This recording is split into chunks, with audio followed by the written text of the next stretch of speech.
Oi, Nath.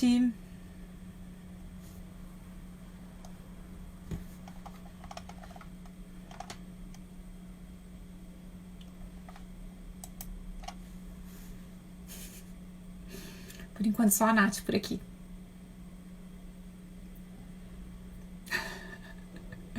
Obrigada, Nath. Vamos lá, cadê o DJ?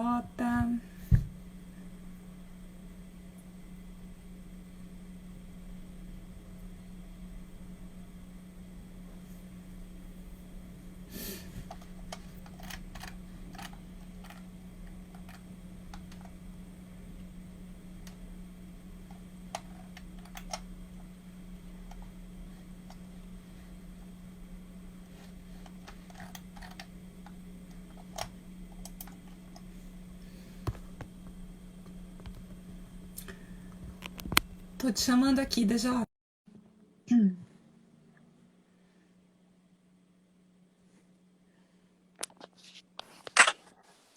Acho que agora deu. Deu certo. Uhum. Então, DJ, a gente está ainda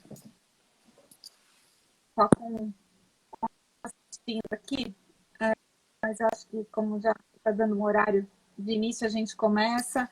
Depois a gente vai deixar disponível também nas nossas redes sociais, aí o pessoal pode assistir o vídeo inteiro, né? Sim. A Duda está entrando. Bem-vinda, Duda. Bem-vindos a todos que estão aí conosco e que vão assistir depois nas nossas redes sociais. O nosso tema de hoje é a mudança no consumo, a mudança no comportamento do consumidor, a mudança em como as pessoas estão consumindo, né? Por que meios elas estão consumindo e também o que se está consumindo, que isso tudo mudou muito nessas últimas semanas com a pandemia do coronavírus. Tem um estudo da IBIT, da NIC, que eu queria estar repercutindo, deixar contigo, dos novos consumidores online, ou seja, as pessoas que nunca haviam feito uma compra, que nunca haviam e que começaram agora a entrar nos sites de compras, consumir pela internet. Como que tu avalias isso, essa mudança de comportamento? Ela veio para ficar? Depois disso, será que as pessoas vão continuar dessa forma? O que tu achas? Eu acho que sim, veio para ficar. Desde que eu comecei a trabalhar com digital, e foi nos idos de 2001, todo o trabalho é de conversão para a primeira compra. Então, aí desde a primeira vez que a gente fez um trabalho com a Natura, em 2001, de e-commerce, quando a Natura lançou ali para 2001, 2002, o e-commerce da Natura. Nessa época eu era sócio de uma agência de marketing de relacionamento em São Paulo. A gente cuidava do digital da Natura e do canal, da comunicação online, né, do site, do e-commerce. A gente fez inclusive o lançamento na época do e-commerce da Natura na novela das 8. Foi bem legal. Então faz aí quase 20 anos, né? O desafio era trazer a pessoa para a primeira compra. E agora, quem não estava ainda na internet foi obrigado a acessar, né? E aí a gente tem o quê? Os mais jovens foram obrigados por uma limitação de mobilidade, e os mais velhos por uma questão de vida ou morte. Então, o público que é mais resistente, que são os mais velhos, que é a geração que não é nativo digital, não aprendeu e tinha uma outra cultura, já tinha passado por outras transições, né? A geração que passou pela transição do rádio para a TV, da TV para o telefone fixo, do telefone fixo para o telefone celular, né? Quem passou por essas transições tecnológicas podia ter alguma resistência a utilizar plataformas digitais para se comunicar e para comprar, mas se viram obrigadas a experimentar. E aí, uma vez que experimentou, se sentiu confiança, entregou o pagamento, o pagamento foi feito, foi feita a cobrança correta, o produto chegou na hora, ou conforme combinado, no prazo combinado, nas características combinadas, a pessoa fala, opa, isso aí não é que funciona. Né? E a partir do momento que isso funciona, já era a segunda compra, a terceira.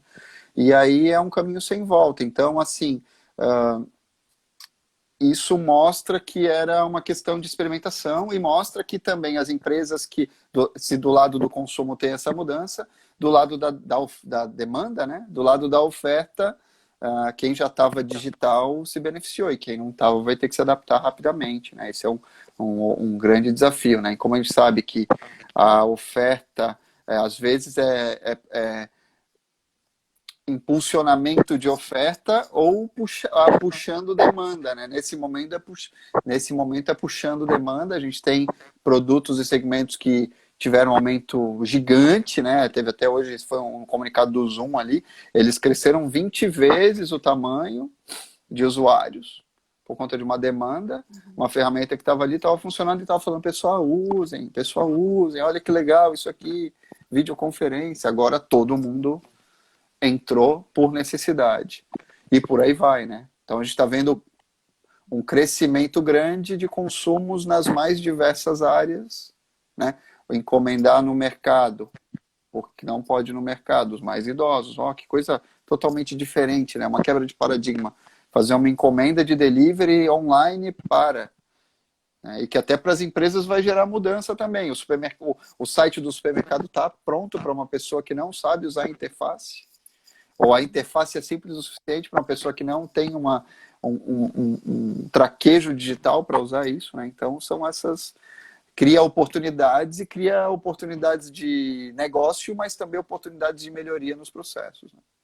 E, ao mesmo tempo, a gente vê as empresas mesmo se adaptando, as empresas de e-commerce, né, para prestar um serviço ainda melhor agora nessa fase. Pelo menos por experiência própria, eu tenho visto assim, muitas empresas que estão oferecendo frete grátis, que a entrega está sendo muito mais rápida. Então, acho que tem esses dois lados, né? A busca está maior, a procura por esse serviço está maior, mas as empresas também estão, embora a demanda esteja aumentando e elas poderiam estar ali, enfim, sem fazer tanto esforço, mas elas também estão se esforçando para atrair o público e oferecer a internet, né? Tomara, Pessoal, porque dá um assim, oi. o sentimento agora. Seja bem-vinda, Cíntia. O sentimento agora é modo de sobrevivência. Então, por mais que uma empresa esteja, num primeiro momento, em uma situação vantajosa, realmente ela tem que considerar que ela tem que cuidar bem dos clientes. Muda o paradigma, muda a relação. A vantagem está com quem pode consumir agora. Né?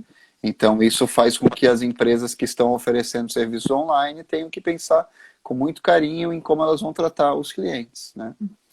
Isso tinha que ser uma coisa que já deveria estar sido colocada e a gente tem que ter essa reflexão por parte das empresas para repensar a maneira como elas se relacionam. Ela tá vendo essa facilidade é para quem? É para o consumidor ou para a empresa? Né? A gente tem muito isso em produtos, né? Inclusive em segmentos que foram ou estão sendo fortemente impactados. Então, por exemplo, você tem um choque de demanda no segmento de turismo, as companhias aéreas. Então, você tem as companhias aéreas que estavam tratando muito mal os clientes, e não tem desculpa, né? Estavam tratando mal, cobrando por tudo, cobrando a mala, cobrando remarcação e etc. E agora a demanda foi zerada, praticamente. Então, como é que você reconquista o cliente?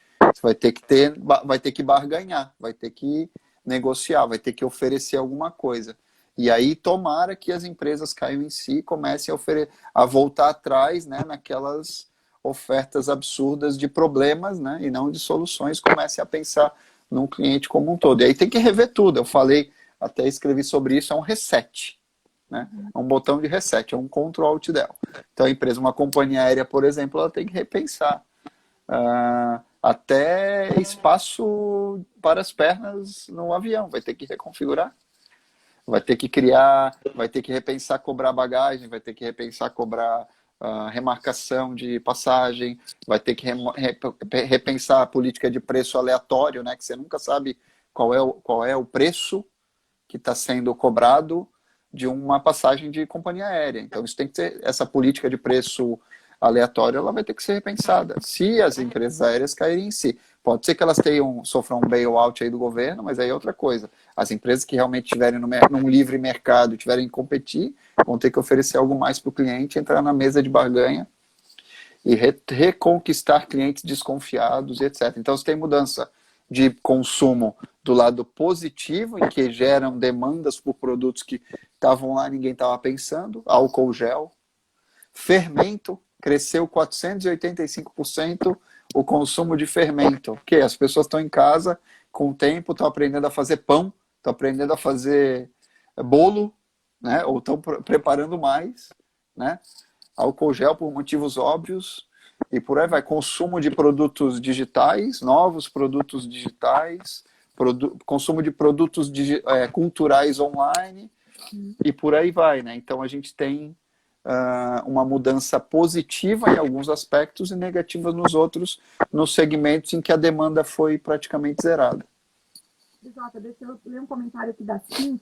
Ela fala: a crise forçou as empresas a ampliarem seus canais e melhorarem seus serviços, que é justamente o que a gente está comentando aqui, né? Quero agradecer a presença também do Luciano, do Marcos, da Débora, sejam bem-vindos. Quem quiser fazer perguntas, o PJ fica à vontade. Continuando esse assunto com relação aos itens de consumo também que mudaram muito, essa mesma pesquisa que eu citei aqui, que fala que aumentou muito o número de consumidores que fizeram a primeira compra online agora nesse período, de março para cá, categorias mais compradas. Essa pesquisa destaca aqui a higiene, limpeza caseira, produtos para bebê e mercearia, que é, tu comentaste aqui, né, DJ, o álcool em gel, a questão da mercearia, o fermento, produto para bebê, porque qualquer mãe e pai ficaria preocupado, né, se começar a fechar o mercado, como é que eu vou fazer? Então, são esses itens, eu acho que além da mudança na forma de comprar, no meio de comprar, que passou a ser mais digital, também essa mudança no que nós consumimos, né? E tu já fala também, DJ, na questão do minimalismo, né? As pessoas estão restritando mais que consumir. E eu queria que comentasse um pouquinho sobre isso. A gente comentou, conversou sobre isso anteriormente, né? Mas muda o consumo mais pessoal do que consumo social, né? Você tem menos oportunidades de exibir socialmente o que você consome. Então muda o perfil de consumo. Você está comprando coisas para usar em casa, não para sair e mostrar, ou, né, e socializar isso, né? Então essa é uma mudança real, imediata, que pode ser que depois ela retome, né? Mas num primeiro momento traz uma reflexão do que realmente eu preciso. O que eu preciso para viver? O que é essencial, né? A gente falou do ponto de vista das marcas, a marca voltar para a sua essência e pensar, porque as pessoas estão pensando que elas precisam essencialmente. Isso tem que convergir, né? O que as empresas estão oferecendo está alinhado com essa necessidade essencial. A gente muitas vezes cai na pirâmide de Maslow em algumas demandas e até pode subir em outras, né? Porque tem pessoas que vão ter um perfil mais introspectivo e agora eu vou ter tempo para ler aquele livro de filosofia que eu estava tanto tempo querendo ler. Vou ler, eu estava ali, peguei hoje e comecei a ler O Sistema das Artes do Hegel. Fazia 15 anos, está lá na minha estante. É um livro super pesado, tá? Tem um tempinho, vou sentar aqui, não vou precisar sair, pegar o carro para ir num cliente. Agora eu estou no intervalo entre reuniões online, então muda muda a dinâmica. Né? A gente pode ter um pouquinho mais de tempo para a autoindulgência nesse sentido, que é topo de pirâmide de Maslow, né? E ter algumas coisas relacionadas à autorrealização, mas introspectivamente, né? Talvez a tradução disso para ser extrovertidamente ou mais social vai ter a ver mais com, talvez, com a relação nas redes sociais, né? Isso pode acontecer, mas aí é uma relação virtual, que aí é um outro aspecto de consumo. E aí, né, o sistema capitalismo é baseado em consumo, tudo é consumo. É uma maneira de consumo também. A gente está consumindo o nosso tempo, consumindo recursos, né? A matéria-prima que é o tempo, a disponibilidade, a informação que está sendo oferecida ou compartilhada pelas pessoas nas redes sociais. Isso vira o aspecto social realizado aí, né? Interessante que tu tocaste nesse ponto de consumo de informação, que eu também queria falar sobre isso. A Cíntia tinha falado aqui que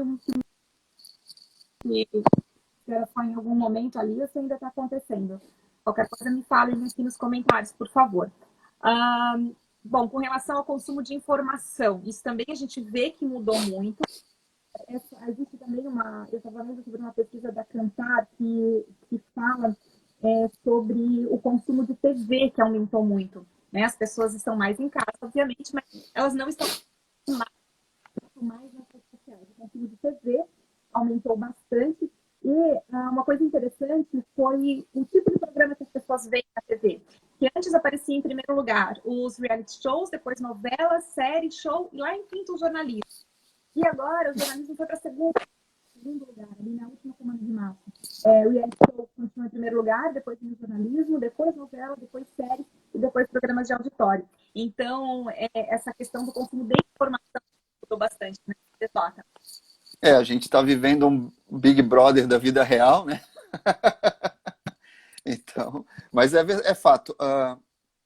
Nesse momento em que tem tanta desinformação e que a gente vê, inclusive, agentes públicos atuando ativamente nesse sistema de desinformação, as pessoas acabam se voltando para os meios tradicionais de jornalismo, mais tradicionais, que já, né, a internet está aí desde 1993, a web está aí, as novas mídias se adaptando.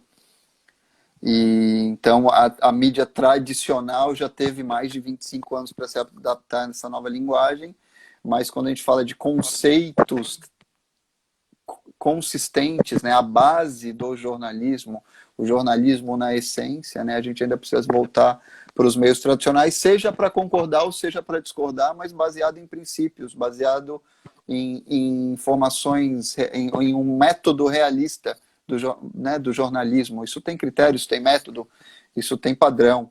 E é bom ver que se diminui um pouco, espero que ainda mais, a confiança em meios alternativos, né? Esses meios da realidade alternativa, né? Que diz que a Terra é plana e que, enfim. Então tem isso, a gente tem que ter credibilidade. A credibilidade ela é construída e é muito fácil de ser destruída. E hoje a gente tem mecanismos muito fortes ainda atuando para criar essas campanhas de desinformação. Então, eu tinha falado até antes, a gente tinha conversado numa live anterior, né? De que a gente está numa transição do momento de polarização para um momento de convergência, mas ainda tem forças antagônicas querendo criar estresse. Quando a gente tinha que estar entendendo que o momento é de olhar todo mundo para o mesmo lado, primeiro vamos sobreviver todos, vamos passar dessa e a gente vai cuidando das coisas em paralelo. Se a gente estivesse sofrendo um bombardeio de armas de verdade, de destruição, a gente não estaria discutindo, né, para onde vamos e tal. A gente estaria cuidando das vidas. Então, tem isso. As pessoas entraram no modo de sobrevivência. Isso muda tudo. Isso muda tudo agora e isso muda tudo daqui para frente. A gente tem que entender como que essa dinâmica está acontecendo e as marcas têm que ficar ligadas nisso, né? Para reagir. Tem produto agora que deixou de ser relevante. Então, como que o empreendedor vai, ou as empresas, os profissionais relacionados a esse produto ou serviço que se tornou irrelevante assim, vai reagir para transformar essa realidade brutal, né, que antigamente levaria anos para acontecer e agora aconteceu numa ordem do governo, falou, não, ninguém mais sai, agora, tá, então eu não preciso mais desse produto. As pessoas simplesmente não vão precisar por um bom tempo. PJ, como sua área é justamente essa gestão estratégica do marketing, do branding nas empresas, e a gente está falando de comunicação corporativa e de consumo, o que tu dirias hoje para as empresas, como as empresas, as instituições, elas podem ter essa visão desse novo mercado? O que elas devem fazer? Quais seriam as dicas que tu poderias dar para essas organizações, né? Para essa comunicação corporativa hoje das organizações? Primeiro olhar para dentro, né? Entender olhar para quem está próximo é a primeira coisa. Isso para mim é a primeira coisa, olhar para dentro. Olhar para as pessoas que estão dentro. Segundo é entender o que de fato a empresa está... Não é o que a empresa está vendendo, mas o que as pessoas estão comprando. Então, o exemplo que a gente sempre dá é, na virada do século XVIII, final do século XVIII, existiam as empresas que vendiam gelo. Que iam lá em Nova York, pegavam um barco, ia lá mais para cima, cortava gelo e descia e vendia esse gelo natural. Depois começaram a existir as fábricas de gelo, que produziam gelo em larga escala para os restaurantes e para as casas. E depois surgiram os fabricantes de geladeira. Duas mudanças de paradigma em sequência. Nenhum vendedor de gelo natural virou fabricante de gelo e nenhum fabricante de gelo virou fabricante de geladeira. Então eles não entendiam o que... Eles sabiam que eles estavam vendendo, mas não entendiam o que as pessoas estavam comprando. As pessoas não estavam comprando gelo. Elas estavam comprando a capacidade de conservar alimentos. Uhum. Então a analogia desse raciocínio tem que ser feita por toda e qualquer empresa hoje, seja ela surfando uma onda momentânea de aumento de demanda, seja ela sofrendo, o que é positivo, legal, ok, mas tem que se preparar, é aquela coisa, aquela frase, duas palavrinhas, vai passar, né? E, ao mesmo tempo, se ela estiver sofrendo um impacto negativo, um choque de demanda na sua área, ou uma impossibilidade de vender. Não, eu tenho uma loja e eu não tenho canal digital de venda, tá bom, o que eu faço? Eu vou digitalizar meu canal, como é que eu vou fazer? Vou romper as limitações. É um exemplo. Outra, não, eu faço um produto agora que se tornou absolutamente irrelevante nesse contexto e pode ser que ele se transforme numa irrelevância por 1 ano, 2 anos. Não vou sobreviver, ponto. O que eu posso fazer com o que eu tenho olhando para dentro? O que eu tenho aqui na minha capacidade produtiva, minhas competências reunidas das pessoas que estão aqui agrupadas nessa iniciativa de empresa, né? Equipamento, mão de obra, matéria-prima, conhecimento, abstração, conexões, parceiros, mercados que eu consigo abrir, o que eu consigo fazer para conectar isso, para oferecer uma outra coisa, um novo produto, um novo serviço para o mercado e criar uma nova realidade. Pode ser que surjam grandes oportunidades de negócio aí que as pessoas não estão visualizando, mas a necessidade é a mãe da invenção. Né? Então, a partir do momento que a necessidade se coloca, as pessoas têm que inventar uma nova maneira de reagir a essa realidade. Né? Então, recapitulando, né? É olhar para dentro, entender o contexto, entender o que realmente a empresa, o que as pessoas compram, que elas precisam, entender o que a empresa pode entregar e ver se isso está conectando. Se não está conectando, tem que reconfigurar, né? E pensar em outras coisas usando os recursos que já tem mão de obra, né? Maquinário, pessoas, conexões, para oferecer novas propostas de valor para as pessoas. E aí a palavra-chave é proposta de valor. As empresas mais bem-sucedidas, elas têm que fazer duas coisas. Elas têm que criar propostas de valor aderentes e têm que saber comunicar isso para as pessoas. Falando em comunicação, DJ, pessoal, se tiver alguma pergunta, pode colocar aqui nos comentários, tá? Tem gente entrando aí, fique à vontade para participar. Falando em comunicação, depois que as empresas tiveram essa percepção de falar, de olhar para dentro, de ver o que pode ser feito, o que pode ser mudado, o que fazer nesse momento de crise, nesse momento de instabilidade, na área de comunicação? O que não pode deixar de ser feito agora na área de comunicação? Muita gente cortando custos, claro, todo mundo está querendo cortar custo, né? E a comunicação muitas vezes vai nessa linha, nesse balão. E o que não pode deixar de ser feito nesse momento, na tua opinião? O que não pode deixar de ser feito é conversar.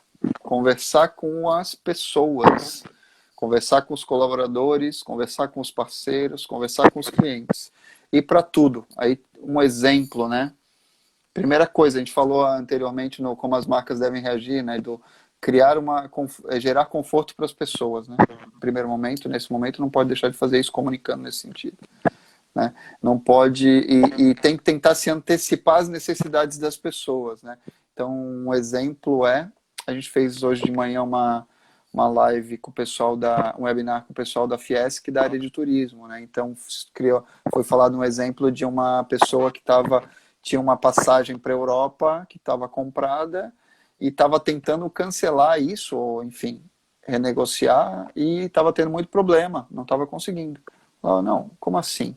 A empresa aérea tinha que se adiantar nisso e falar, olha, estamos com essa situação, vamos tentar adiar, vamos abrir, vamos renegociar, vamos propor, e aí você transforma uma coisa que seria um cancelamento numa alternativa de negócio lá para frente, não perde faturamento. Isso é um exemplo, né? Então a comunicação é imprescindível nesse sentido. A outra é reconectar e construir relacionamentos. Né? Eu trabalhei com marketing de relacionamento desde 2001, a gente fundou uma agência de marketing de relacionamento em São Paulo. E o relacionamento é imprescindível. Estruturar, organizar, sistematizar, né, o que é a relação humana ao longo do tempo. E usar esse capital agora. Né? Então é conectar com as pessoas, falar com os clientes. O que está acontecendo, se mostrar próximo. Não te ouvi, desculpa. Quando tu fala de relacionamento, é relacionamento com o cliente, relacionamento com o teu fornecedor, relacionamento com todos os stakeholders. O marketing de relacionamento, ele conecta nos 360 graus da comunicação. Uhum. Você tem que ter uma gestão do relacionamento 360 graus com todos os stakeholders. Esse deveria ser o objetivo da empresa, num processo de transformação digital baseado no ser humano. Uhum. Né? A transformação digital não é nada se não tiver atitude humana de um lado, né? e o ser humano do outro. Né? A gente ainda não está na singularidade em que inteligências artificiais conversarão com inteligências artificiais. Então é de humano para humano. Né? Então é nesse sentido que eu falo de marketing de relacionamento. O marketing de relacionamento é só uma metodologia para você estruturar o relacionamento humano para poder dar conta de de se relacionar com 5 mil, 10 mil, 100 mil pessoas, né? De uma maneira que é uma maneira que é um sucedâneo, um simulacro da relação humana, sim, mas que tem um raciocínio humano por trás, né? Que você acompanha e tenta resolver. A outra coisa é entender a jornada do cliente. Hoje é uma oportunidade muito importante para zerar o computador e repensar como que as pessoas estão se relacionando com os serviços e produtos que a gente está oferecendo. Eu falei ali anteriormente do exemplo das companhias aéreas, né? Essa é uma área que tem que se repensar de cabo a rabo. Preços aleatórios, cobrar por tudo, dificuldade para remarcação, isso tem que repensar, né? Isso tem que repensar. Isso vale para todos os segmentos, isso não deveria sobrar pedra sobre pedra. A nossa área de consultoria empresarial tem que repensar, os clientes da gente têm que repensar. Essa é uma grande oportunidade, né? E para reconstruir bases fortes, né? Entender o que funciona, é claro, né? Mas repensar as relações, repensar os valores, repensar os princípios, repensar as ações. Em relação à comunicação, é repensar como se comunica.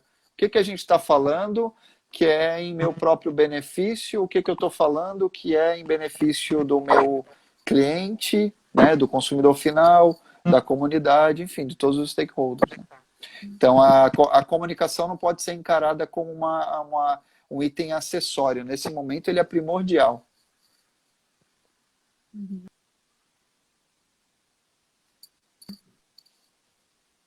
Não estou te ouvindo. A Cíntia faz uma pergunta aqui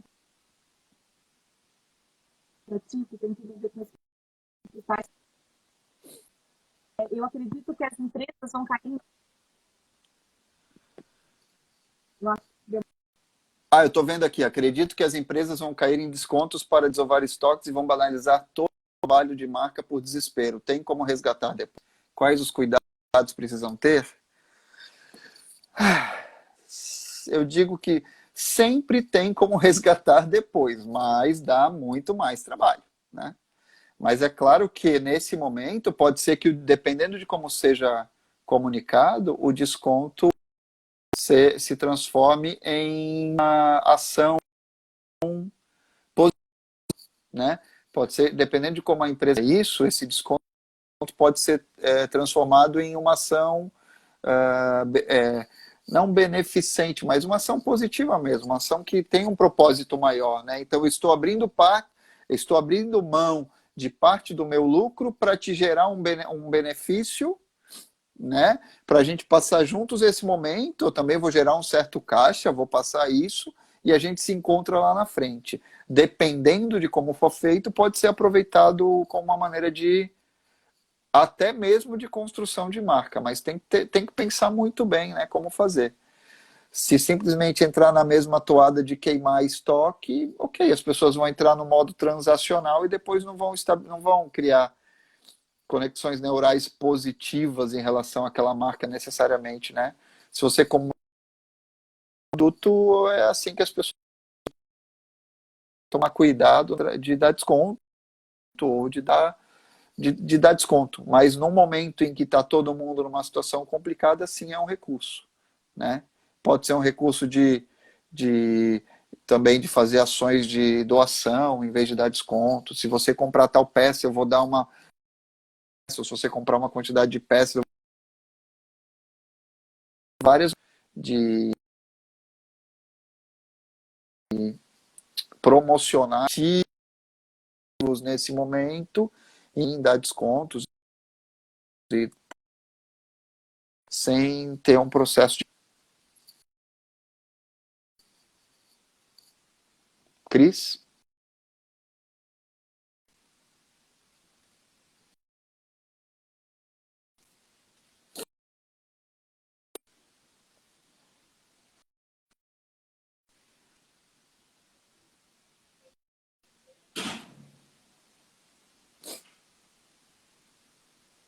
Alô? Cris, você está me ouvindo? Vou continuar falando.